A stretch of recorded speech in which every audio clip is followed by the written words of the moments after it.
Hoy en la mañana alguien me decía que ayer yo hacía énfasis que en el norte dicen no te rajes. Me dice, acá en este lugar en el centro decimos no le saques. Entonces ahí lo pueden adaptar para lo que más les caiga. Pero durante las meditaciones, conversaciones, estudio bíblico, Dios va levantando preguntas a nuestra vida. Y yo quiero animarles a que estén atentos a estas preguntas y procesen. O sea, yo les invito a procesar. Yo ayer que regresaba al cuarto con mi esposa y los niños, estaba platicando con nuestros hijos y Lía, la menor, decía, mira papá, yo la verdad así como que avergonzarme en la escuela por ser cristiana, pues como que no. Dice, pero pues sí me doy cuenta que soy la única o somos muy pocos cristianos.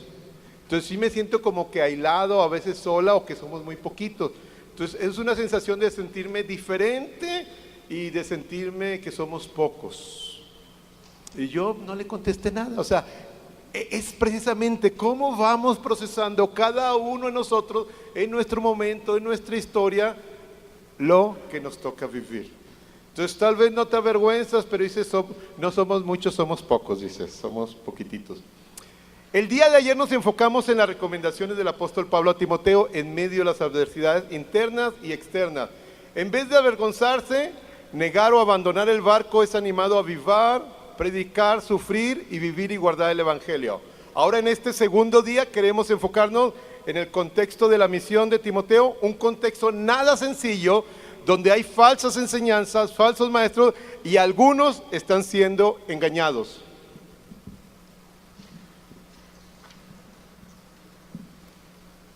El contexto de Timoteo, si quieren ponerme la siguiente filmina. Eso, muy bien. La primera carta de Timoteo dice, ¿cómo te rogué que te quedases en Éfeso cuando fui a Macedonia? ¿Para qué? Para que mandases a algunos que no enseñen diferente doctrina. 4:1. En los últimos tiempos, algunos abandonarán la fe para seguir a inspiraciones engañosas y doctrinas diabólicas. 6:3. Si alguno enseña falsa doctrina, apartándose de la sana enseñanza de nuestro Señor Jesucristo y de la doctrina que se ciñe a la verdadera religión, es un obstinado que nada entiende. 6:20 y 21. Evita las discusiones profanas e inútiles y los argumentos de la falsa ciencia. Algunos por abrazarla se han desviado de la fe. Esto es en 1 Timoteo. En 2 Timoteo tenemos, ahora, ya sabes esto, que me abandonaron todos los que están en Asia, de los cuales son Figelo y Hermógenes. Capítulo 2. Si lo negamos, también Él nos negará. Si somos fieles, Él siendo fiel, Él sigue siendo fiel, ya que no puede negarse a sí mismo. Vendrán tiempos difíciles o tiempos violentos, hombres y mujeres corruptos, con apariencia de piedad, pero negarán la eficacia de ella. Capítulo 4. Porque vendrán tiempos cuando no sufrirán la sana doctrina, sino que teniendo comezón de oír, se amontonarán maestros conforme a sus propias concupiscencias y se apartarán de la verdad y apartarán de la verdad el oído y se volverán a las fábulas. En nuestro pasaje de hoy en la mañana, de 2 del 14 al 26, dice 2:14, evita las discusiones inútiles que destruyen a los oyentes, evita la palabrería profanas, te alejan de la vida piadosa. Himeneo y Fileto se han desviado de la verdad, afectan la fe de otros. No tengas nada que ver con discusiones necias y sin sentido, pues ya sabes que terminan en pleitos. Este es el contexto de Timoteo. Timoteo fue dejado en Éfeso para poner orden con relación a estas falsas enseñanzas. Pero ahora, ¿cuál es nuestro contexto de misión? Tanto de prepa como de universidad. Yo quisiera preguntar, ¿cuántos tenemos aquí estudiantes, de secundaria, que todavía no llegan a la prepa? ¿Hay alguien aquí de secundaria que póngase de pie? A ver, pónganse de pie. Bien. No se sienten. Ahora, todos los que son de prepa, pónganse de pie también, todos los que son de prepa que no han entrado a la universidad.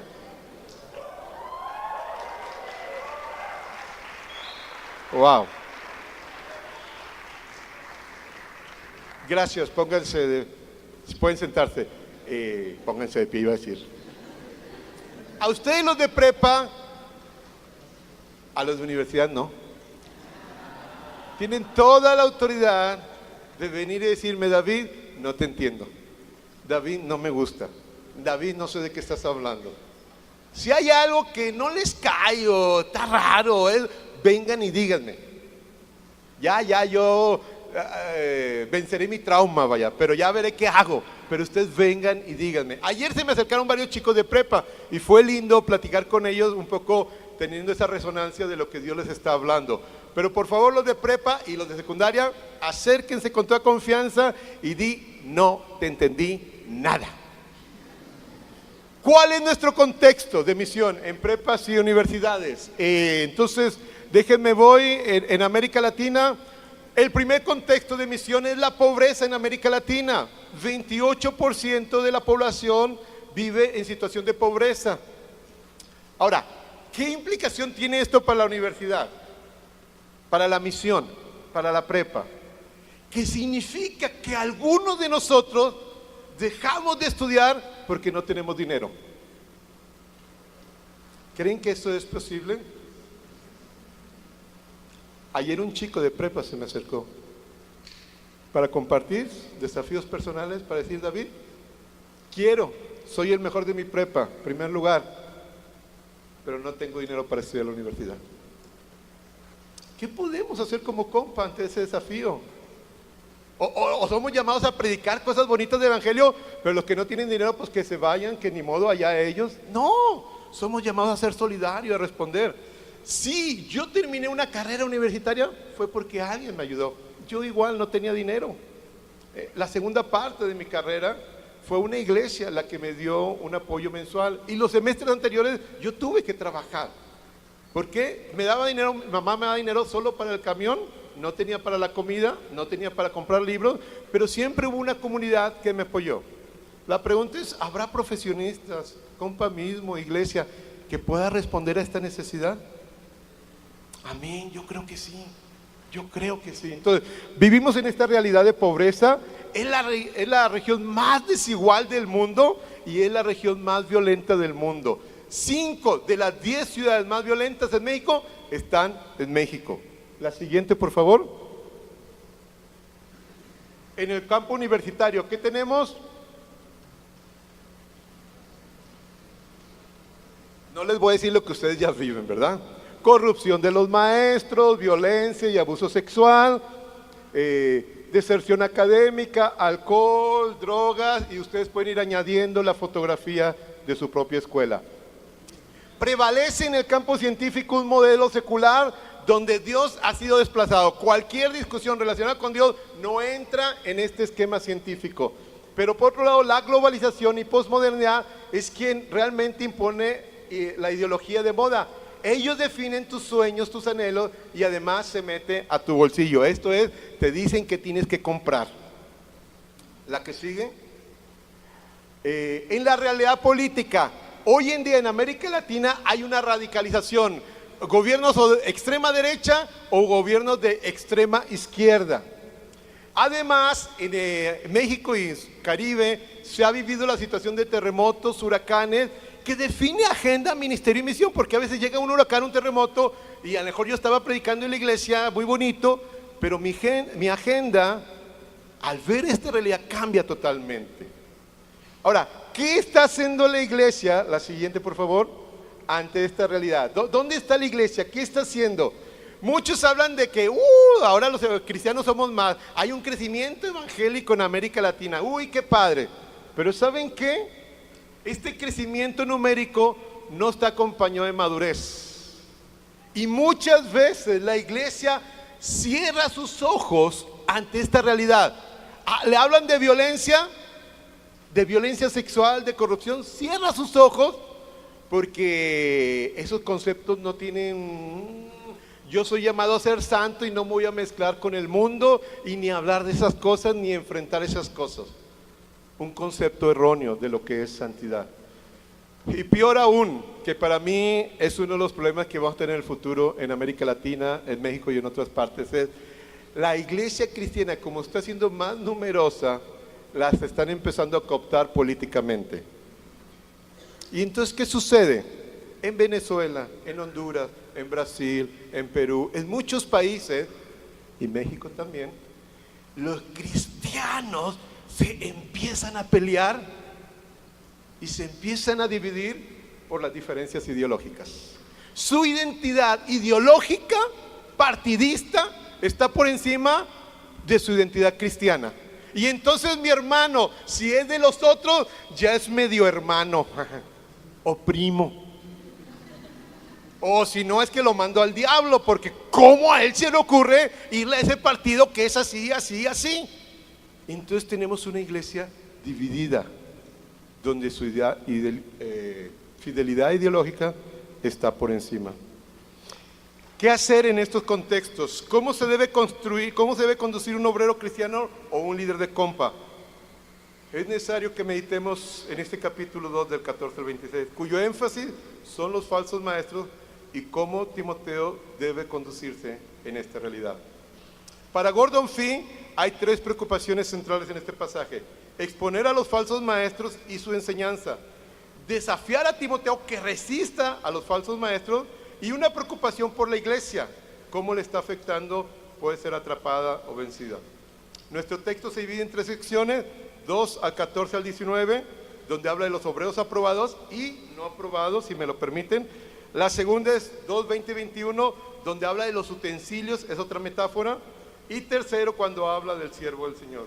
La invitación en esta mañana es: ante la dura oposición, vive en la universidad siguiendo la verdad, huyendo de la mentira y con una actitud de servicio.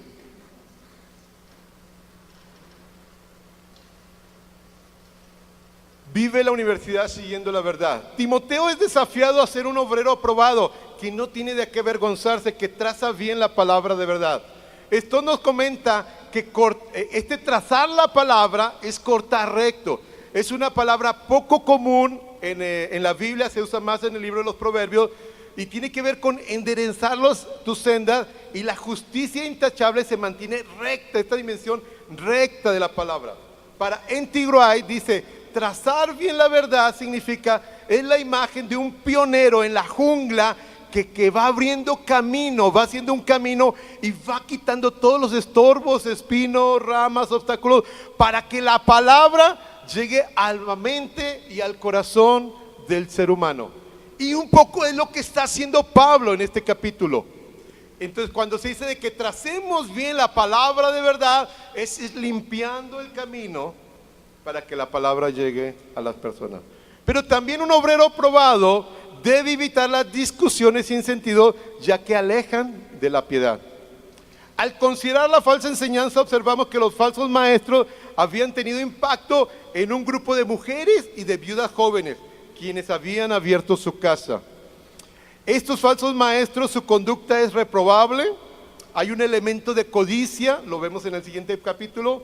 Con relación al contenido, usan mal el Antiguo Testamento y esta dimensión de la resurrección que algunos creen que ya sucedió. Hay un elemento dualista, hay un menosprecio al cuerpo y se habla de que ya sucedió la resurrección. Himeneo y Fileto son obreros que no han sido aprobados por Dios y tienen toda la razón para avergonzarse. Para describir estos malos obreros se usa la imagen de la arquería. Ellos se desvían de la verdad, se alejan de la verdad, se desvían del buen depósito de la enseñanza apostólica, creen y promueven una escatología ya realizada. La resurrección ya se efectuó, dicen ellos. También una de las características principales de esos falsos maestros es que les gusta pelear sobre palabras, les encanta el debate. Estas falsas enseñanzas son estériles, no sirven de nada, sino que arruinan la vida de los oyentes.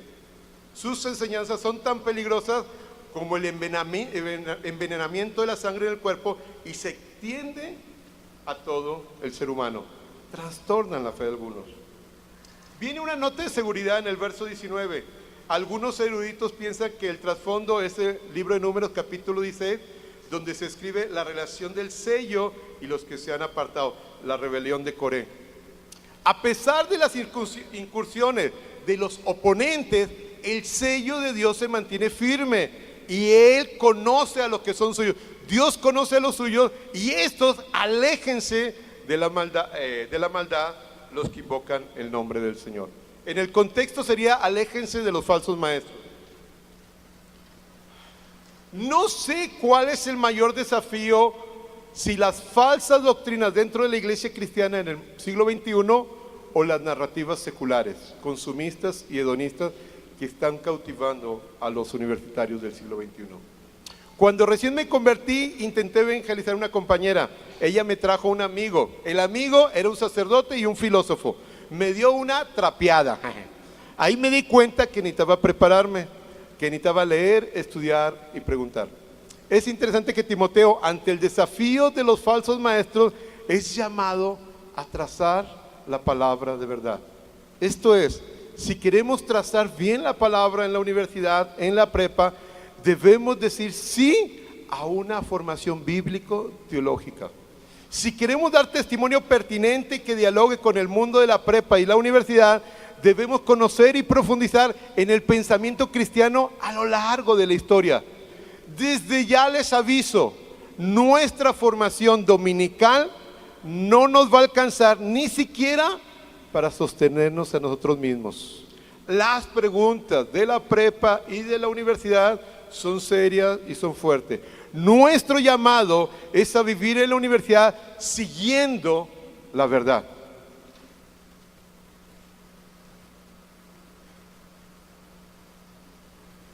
Ayer mencioné la importancia de la vida devocional. Hoy quisiera enfatizar la relevancia y trascendencia del estudio bíblico en la universidad. Esto es vivir en la universidad siguiendo la verdad. Somos llamados a trazar bien la palabra y ahí quiero hablar del estudio bíblico. Requiere un trabajo serio de analizar el contexto histórico, personajes, palabras, ver contrastes, repeticiones, una maravilla, encontrar el corazón de la enseñanza y luego orar para saber qué es lo que Dios quiere enseñarle a mis compañeros. Cuando preparo un estudio bíblico, no es saber, voy a leer las preguntas y a ver qué dice, no, es estudiar, pelear con el texto, primero yo mismo y luego ver cómo se relaciona con mis compañeros.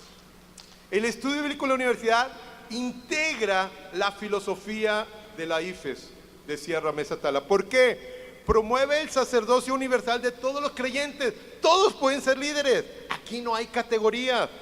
Promueve también el liderazgo de la mujer. La escritura es central. Se genera un diálogo alrededor de ella. Es una vivencia en comunidad. Con las preguntas de los compañeros se integra vida académica y fe. Hay un énfasis misionero.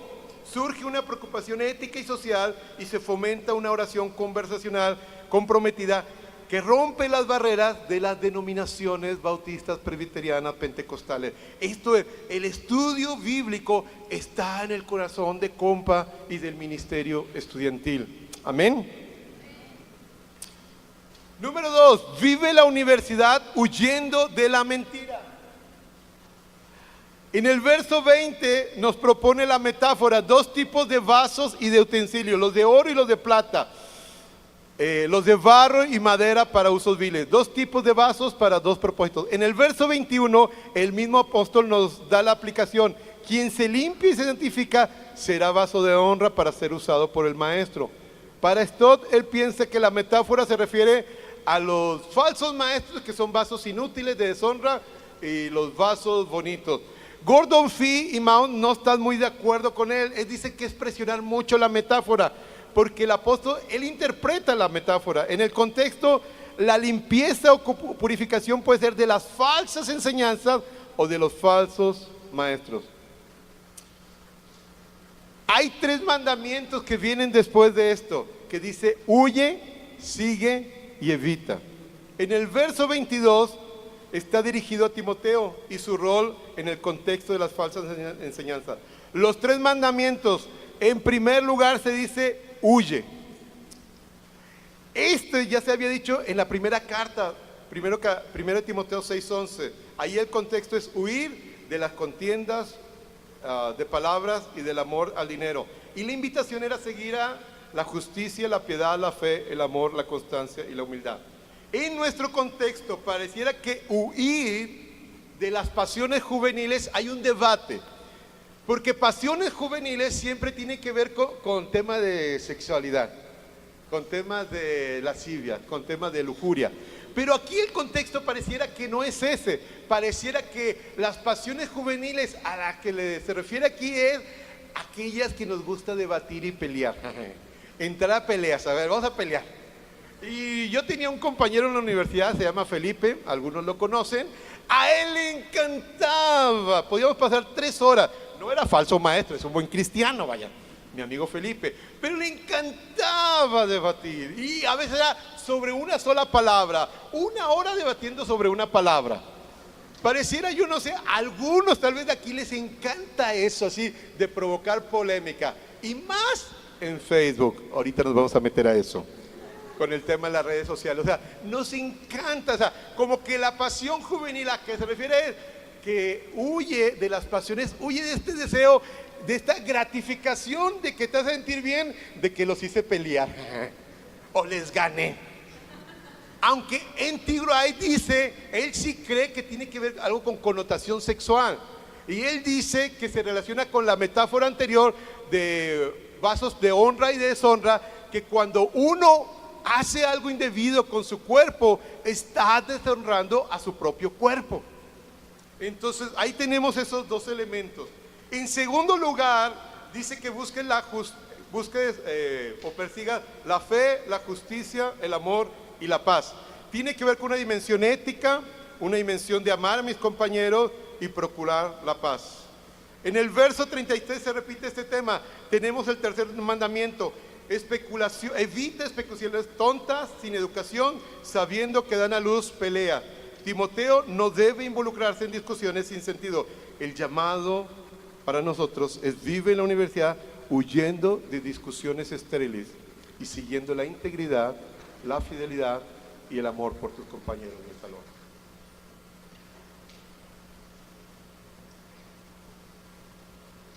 ¿Qué tiene que ver esto con nosotros? Así es. Hoy en día, con la resonancia e impacto de las redes sociales y la búsqueda de likes como señal de aprobación o éxito, el mandamiento para nosotros es más urgente todavía. ¿Qué significa vivir la universidad siguiendo la integridad? El siervo del Señor, el líder de compa de la prepa o la universidad, no debe ser peleonero. Dile al que está al lado: no seas peleonero.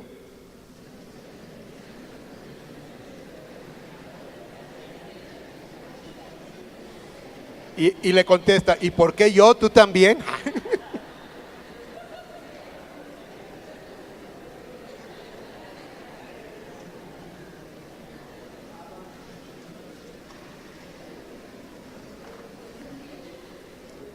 Huye, evita, desecha entrar en discusiones estériles, no provoques controversias que no conducen a nada. Además, un poco de introspección. ¿Qué me motiva cuando quiero publicar algo así debatible en Facebook, en Instagram, algo? ¿Qué me provoca publicar eso? Yo ya sé que se va a armar un debate. ¿Qué me motiva a escribir o publicar tal o cual?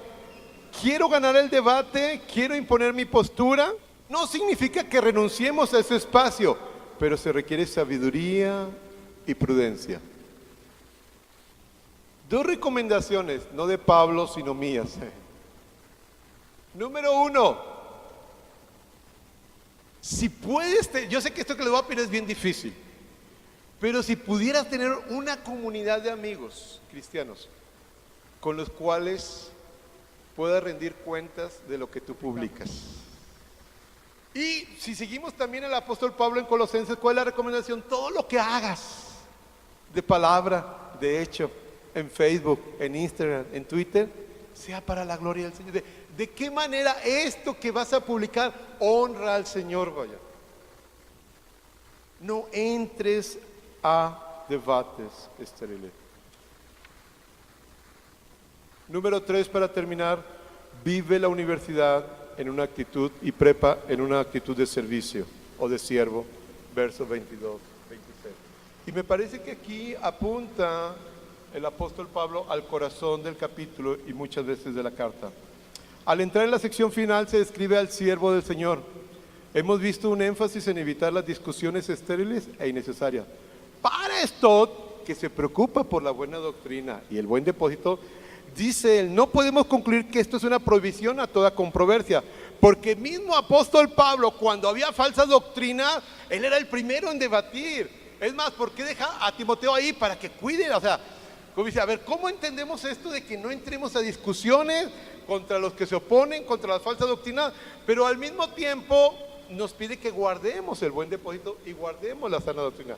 Entonces todos dicen, no, cuidado, no se trata que no entremos a ningún debate en ninguna circunstancia, sino a discusiones estériles.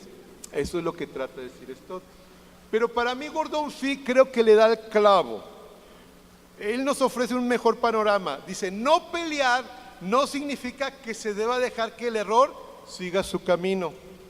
Sin embargo, al oponerse al error, debe exhibirse una disposición diferente. Fíjense cómo cambia la imagen al principio de obrero aprobado y utensilio de honra a siervo del Señor. Ya nada más, ahí Pablo está insinuando algo con el puro título del siervo del Señor. El siervo del Señor debe ser amable con todos, capaz de enseñar y no propenso a irritarse o ser sufrido. El siervo del Señor debe ser amable con todos, incluso con los que se oponen. ¿Cómo ven? Amable con todos. El punto central es la actitud, la verdad con amor. En segundo lugar, el siervo del Señor debe ser capaz y apto de enseñar. El último, el tercero, el siervo del Señor debe ser paciente y sufrido.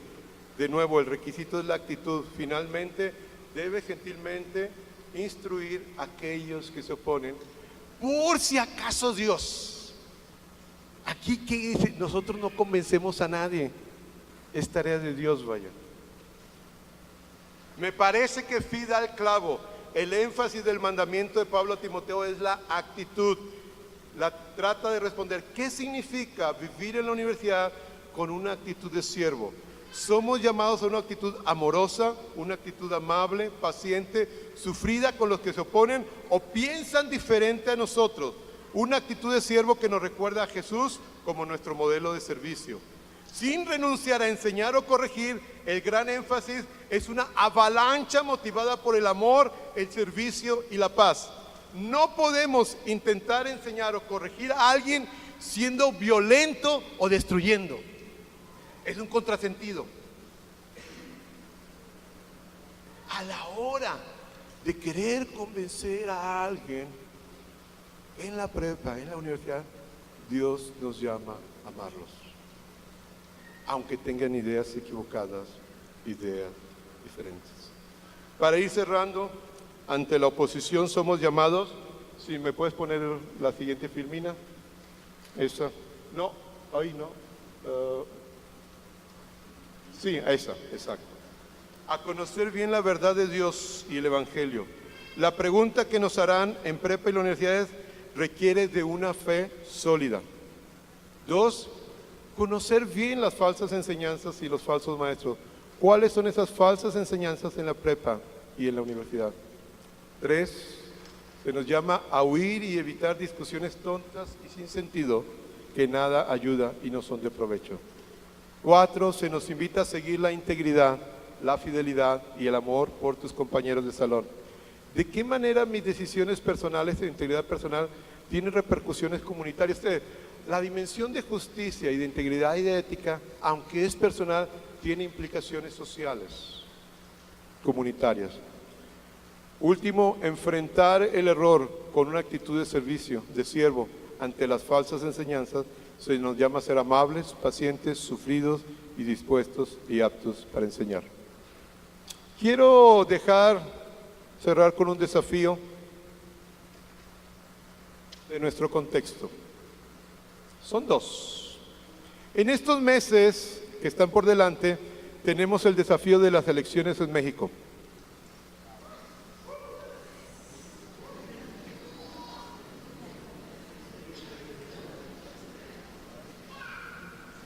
Señor, las elecciones son cosas de hombres, así que no tienen que ver con tu señorío. Así que, ¿por quién voto o no voto? Es asunto mío, Señor, tú no te metes, no tiene que ver con mi fe. Error. Todo lo que es nuestra vida tiene que ver con nuestro seguimiento al Señor. Sin renunciar a tener una postura, porque hay que tener una postura que refleje nuestra convicción cristiana.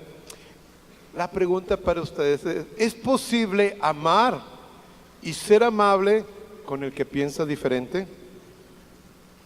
En mi narrativa cristiana, ¿hay la posibilidad para que existan cristianos de derecha y de izquierda usando su libertad de conciencia? No me crucifiquen algunos en su mente.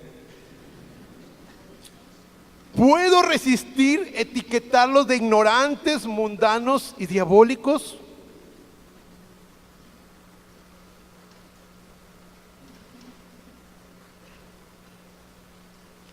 Si yo le voy a tal y cual partido, el que le va al otro, por estos meses deja de ser mi hermano.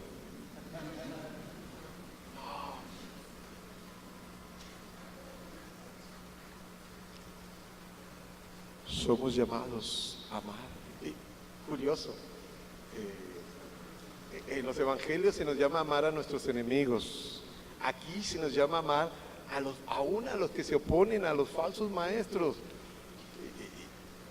Aquellos que son mis hermanos aún de compa, que algunos le van a un partido, algunos le van a otro, algunos le van a otro, ¿ya por eso yo debo de enviarlos al infierno? ¿O hay espacio para amar, para hacer comunidad, aún que tengamos preferencias políticas diferentes? Porque cualquiera que quiera esbozar un proyecto democrático de cualquier ideología, al tratar de imponerla, se conviene en una dictadura.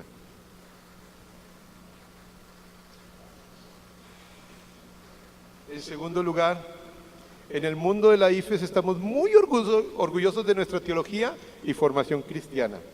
Pero cuando esa formación me lleva a burlarme o despreciar a mi hermano, a mi hermana, me parece que hemos captado mal la verdadera formación teológica. La verdadera formación nos lleva a vivir de rodillas ante la majestad de Dios. Nos lleva a la humildad y al trato amable con los enemigos y mucho más con nuestros hermanos. Esto es la verdadera...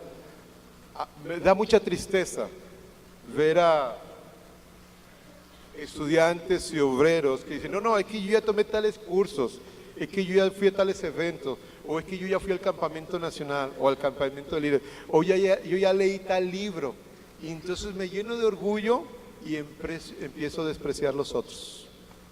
Ya no hay ninguna iglesia tan buena que nos pueda recibir a nosotros que sabemos tanto.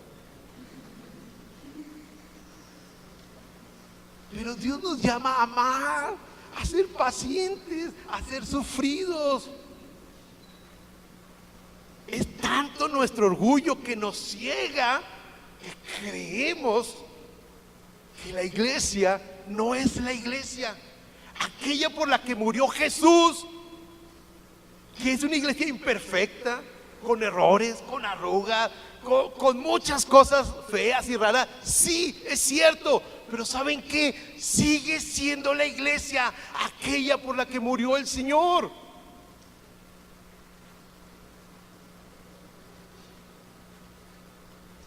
Somos especialistas en compa, en un discurso de arrogancia. Yo no sé, yo a veces pregunto, obreros, ¿a qué iglesia estás yendo? Uy, no, David, es un tema muy difícil. ¿Quién te está pastoreando? ¿Quién te está discipulando en la ciudad? No. No hay iglesia, no hay pastor tan bueno que me puedas... Ese es el siervo del Señor. Ese es el siervo del Señor. No se vale, hermano, no se vale. Tenemos que ser congruentes. Sí, un obrero aprobado, que conoce, que traza bien la palabra, que tiene buena formación teológica, que sabe relacionarla con el mundo de hoy, que participa socialmente, pero nunca y jamás que nos llene de orgullo para separarnos, para criticar, para decir que el otro, como no piensa igual que yo, es un tonto, un imberbe, un imbécil y no sé qué más. El tal es mi hermano y merece toda mi compasión, merece todo mi amor y toda mi solidaridad. Algún día alguien tuvo compasión de mí y no me condenó, aunque era digno de condenación. Alguien me compartió con amor, me trajo con lazos de amor. Si vamos a hacer la obra del reino de Dios, es como siervos del Señor, no como dictadores. Espero que algunos me quieran seguir hablando después de esta mañana.